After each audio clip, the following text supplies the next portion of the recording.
Welcome to the Techmeme Ride Home for Tuesday, April 12th, 2022. I'm Brian McCullough. Today, Meta rolls out a test to sell virtual items in Horizon worlds. Ethereum takes a major step towards its proof-of-stake upgrade.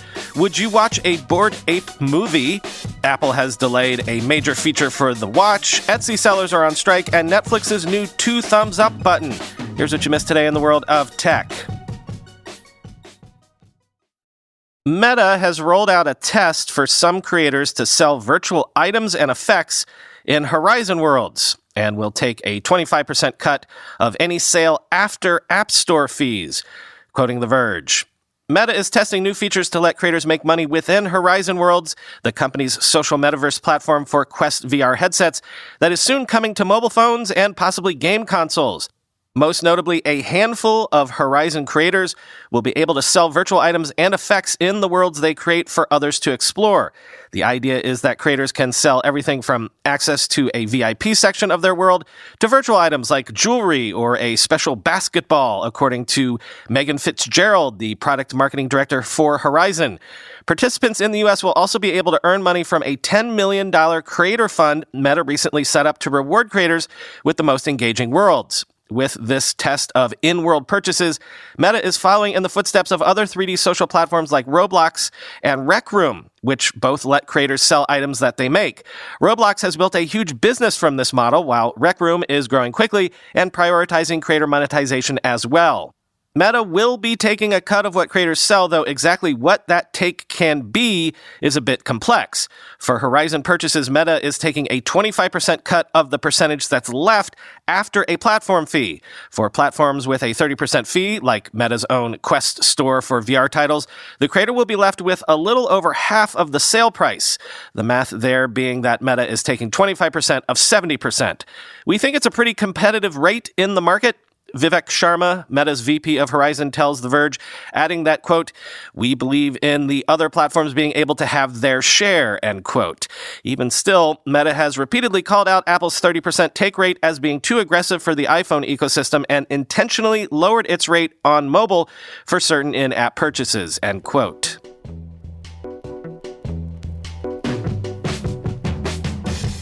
Ethereum developers have officially launched the so-called mainnet shadow fork, a key stress test ahead of the proof-of-stake merge upgrade planned for Ethereum, which is expected to reduce energy use by Ethereum by around 99%, quoting Bloomberg. Ethereum's network is inching closer toward its much-anticipated software upgrade known as the merge, having just entered a key testing step. Earlier Monday, Ethereum developers launched a so-called mainnet shadow fork, stress testing the new upcoming software. The test uncovered at least one bug, but the deployment has mostly gone smoothly and was, quote, "a huge success," Ethereum developer Marius van der Weyden said in a tweet. The test marks the latest step toward the merge, the software upgrade that will change the way transactions on the Ethereum network are ordered. Currently, so-called miners order transactions using giant server farms. After the merge, the miners will be out of the job, and the transaction ordering will be done by so-called stakers by using swaths of Ether in a system called proof of stake. The change is projected to cut Ethereum's energy use by some 99%. The shift is being watched closely, with Ethereum the most important commercial network. It trails only Bitcoin in market value at around $360 billion. Decentralized finance apps with more than $108 billion in value locked in them are also dependent on the update. The incessant testing that the Ethereum developers have been doing for months is designed to detect bugs and issues before the system is projected to go live later this year to avoid major problems, end quote.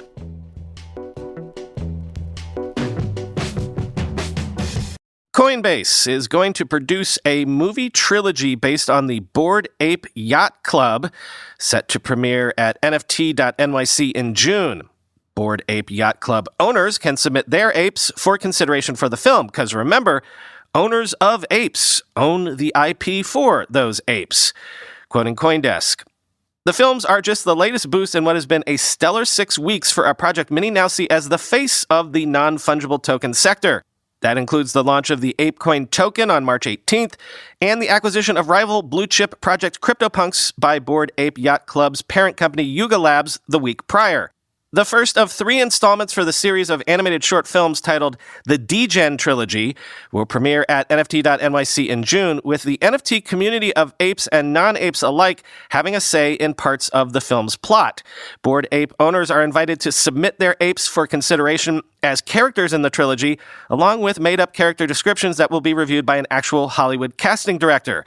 More surprising than the fact that these films will exist may be the company making them. Coinbase is testing out its new media arm for the film's production, led by entertainment and culture marketing director William Swan, brought over by the company from the traditional entertainment world. You can think of this as a love letter to the NFT tech that has provided so much creative liberation for artists. Swan told CoinDesk in an interview, "We really looked to Bored Apes as sort of our North Star in the NFT space. They've created such a massive and engaging community," end quote. After their release, the films will be wallet-gated on the Coinbase website, with users having to create a Coinbase wallet before being able to view them.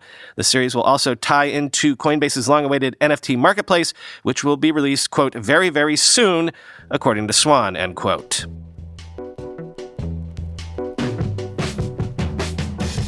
Mark Gurman says that Apple has delayed adding a blood pressure monitor to the Apple Watch until 2024 or even possibly 2025 after encountering difficulties with accuracy during testing. Quoting Bloomberg, "The company has teams working on an updated sensor and software for the Apple Watch that would determine if a user has high blood pressure, but accuracy has been a challenge during testing," said the people, who asked not to be identified because the matter is private. "The feature has been planned for at least 4 years, but it's probably 2 years away from hitting the market and may slip until 2025, they said. Blood pressure features may become a key selling point for smartwatches in coming years, but the technology hasn't been easy to master. Though Apple rivals such as Samsung have launched watches with the capability, they require monthly calibration with a traditional monitor. Last year, Alphabet-owned Fitbit launched a public study to test wrist-based blood pressure measurement. The iPhone maker is running trials of its blood pressure technology on employees. Its planned approach won't tell users their specific systolic and diastolic readings, the numbers used to assess blood pressure, but would warn those wearing the watch that they may have hypertension, which is high blood pressure, and should consult a doctor or use a standard blood pressure checker. The company also has teams working to add non-invasive blood sugar monitoring to the watch, a move that could be a boon to diabetics. That feature is still several years away and hasn't been assigned a target year of release yet. In the interim, the company has discussed adding improved support for third-party glucose meters to the watch and the iPhone's health app. While Apple's blood pressure and glucose features are still far off, the company is working on other upgrades that will launch sooner. That includes new women's health, sleep, fitness, and medication management features, end quote.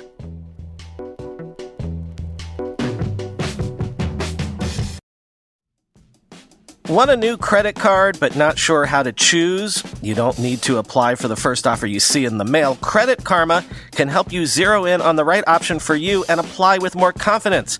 Maybe you love earning credit card rewards. Credit Karma can help you compare your rewards options so you can find a card that fits your lifestyle, helping you earn miles or cash back for spending you're gonna do anyway. Credit Karma uses your credit profile to show you offers that are tailored to your financial situation. Credit Karma partners with a wide range of card issuers so you can be sure you are exploring all sorts of options. Best of all, Credit Karma uses your credit data to show your chances of approval before you even apply, helping you apply with more confidence. Comparing cards on Credit Karma is 100% free and won't affect your credit scores. Credit Karma. Create your own karma. Ready to find the card for you? Head to Credit Karma and check out your personalized mix of offers today. Go to creditkarma.com or the Credit Karma app to find the card for you. That's creditkarma.com. Have you ever had a difficult client, someone who won't stick to the scope of work or refuses to pay? Do you ever wish you could ask a business lawyer to help? Let me introduce you to Rocket Lawyer, the affordable solution to help you establish, grow, or safeguard your business and work confidently. And did I mention you can try Rocket Lawyer free for 7 days? As a Rocket Lawyer Premium member, you'll be able to make documents you need to run your business and deal with clients. Ask a lawyer your legal questions and get an answer fast from an attorney in Rocket Lawyer's trusted network. Sign all your contracts at home or on the go with Rocket Sign. Plus, Rocket Lawyer members are covered by document defense, which means if there's a dispute over a Rocket Lawyer document, an attorney will personally review your situation and help prepare a response on your behalf. More than 2 million small businesses and freelancers have trusted Rocket Lawyer, and you can too. Head to rocketlawyer.com/workconfidently to start your free trial today. That's rocketlawyer.com/workconfidently. Over 14,000 Etsy sellers have begun a week-long strike over an increase in transaction fees from 5 to 6.5%. Also grievances with Etsy's off-site ads program and more. Quoting TechCrunch, "We're hoping to get Etsy's attention that we are fed up," said Christy Cassidy, an organizer of the strike, in an interview with Yahoo Finance. Cassidy concedes that 14,000 sellers isn't a huge percentage of the marketplace's 5.3 million active sellers, but she says it's also quite a bit for just people trying to spread a movement online with no advertising. The amount of support we have gotten when we put this out into the world, people are sharing. It's spreading entirely organically, end quote. Cassidy started a petition which now has more than 48,000 signatures from buyers and sellers urging Etsy to, quote, work with sellers, not against us, end quote. The Rhode Island-based seamstress also references an advertising policy that took effect in February 2020, which makes it mandatory for sellers making more than $10,000 a year to allow Etsy to advertise their products on sites like Google, Facebook, and Pinterest, taking at least 12% of every sale it refers. While Etsy pitched this as a new revenue stream for sellers, the artisans themselves felt like they were being forced to give up a cut of their sales against their will. Thanks to off-site ads, Etsy fees are an unpredictable expense that can take more than 20% of each transaction. We have no control over how these ads are administered or how much of our money is spent, Cassidy wrote in the petition. Just a few years ago, Etsy raised its fees from 3.5% to 5% for the first time since its founding in 2005, so this new increase felt like the final straw for a number of independent artists who operate stores on Etsy. Since going public in 2015, Etsy's total revenue has continued to increase, so sellers feel that they are giving up an additional cut of sales just to keep padding Etsy's bottom line. The company also made two major acquisitions in the past year, a $1.6 billion mostly cash purchase of Depop and a $217 million acquisition of Elo7, known as the Etsy of Brazil, end quote.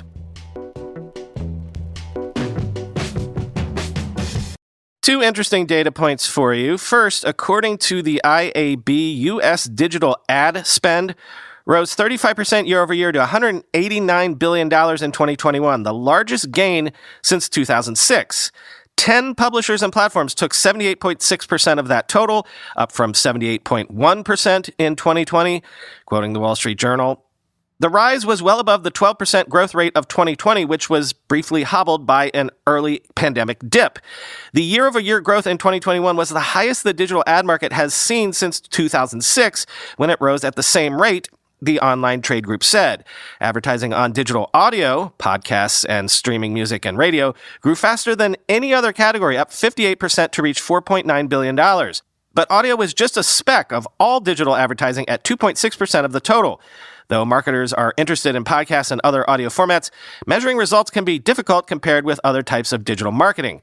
In 2021, 10 digital publishers and platforms took the lion's share, 78.6% of total digital ad revenue, up from 78.1% in 2020, according to the IAB, which doesn't identify the companies. But last year, research firm Insider Intelligence forecast media behemoths Google, Facebook, and Amazon would siphon up to 64% of digital ad budgets in the U.S. in 2021. E-commerce, now a cornerstone of the economy, will continue to drive ad investment to digital channels, the report said. A growing part of that investment will go to so-called retail media networks. Consumer-facing businesses, among them DoorDash, Walmart, and CVS Health, are increasingly offering advertisers more ways to reach consumers using retailer data, often by letting brands buy ads on retailers' own websites or apps, end quote. And according to another research report, TikTok's ad revenue is projected to triple in 2022 to more than $11 billion, thereby surpassing Twitter and Snapchat combined, which are expected to make $5.58 billion and $4.86 billion, respectively, quoting the information. Short video app TikTok's global net ad revenues are poised to triple to $11.64 billion this year from $3.9 billion in 2021, according to a new estimate from Insider Intelligence. TikTok today represents a small percent of advertisers' budgets, but many companies are experimenting with it because the app is widely used by young people, and its users spend more time on it than on many other social media networks. Still, advertisers want more assurances that the platform can offer brand safety and more tools to target the right consumers. More than half of TikTok's ad revenues are likely to come from the U.S. in 2022, Insider Intelligence estimated, giving it about a 2.4% share of domestic digital ad spending. Globally, its share of digital ad spending is smaller and expected to grow to 1.5% in 2022, up from less than 1% last year. Google, which owns YouTube and Facebook parent Meta, continue to dominate the digital global ad market with a 29 and 21.4% share respectively, end quote.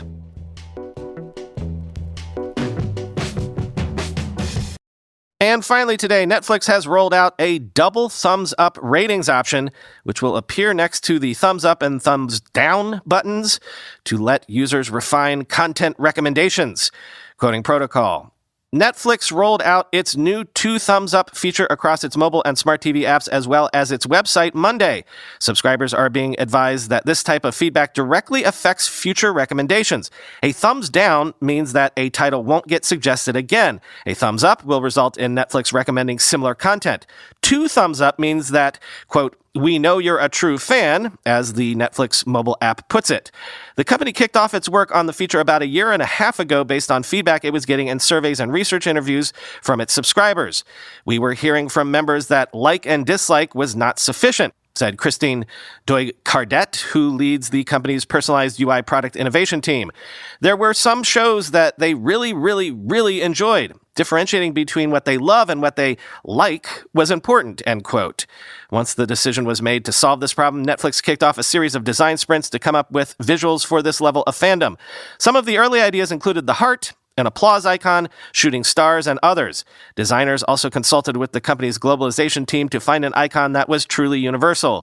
The design team and the globalization team really homed in on the symbols that connote love, said Netflix Director of Product Design Ratna Desai. "We wanted it to be very precise, very concise, and we wanted this to be a very quick interaction," end quote.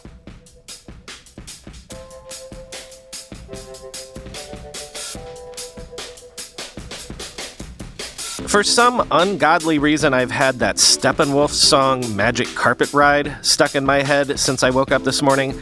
I was considering quoting lyrics from that to end the show, but it's a terrible song, so never mind, I'll just spare you. Talk to you tomorrow.